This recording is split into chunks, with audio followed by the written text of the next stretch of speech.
मी नुसतं घरात म्हटलं की मी पंढरीच्या वारीला जाणार. मी नुसतं घरात म्हटलं की मी पंढरीच्या वारीला जाणार. पांडुरंगासोबत 4 गुजगोष्टी करणार. दुःखाचं वाळवंट माझं इंद्रायणीच भिजवणार आणि सुखाच्या रिंगणात भान हरपून फिरणार.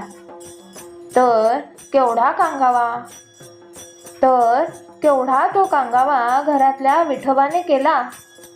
कमरेवर हात घेत म्हणाला, मुलांचं काय, माझा डब्बा कोण करणार? आईशी बोललीस? काही जबाबदारीची जाणीव? नुसता माझ्या नावानं मुक्त घोष केला. नुसता माझ्या नावानं मुक्त घोष केला, कारण मी नुसतं घरात म्हटलं की मी पंढरीच्या वारीला जाणार. सासूबाईंनी तर पार आवडीचं मौनच घेतलं. टाळ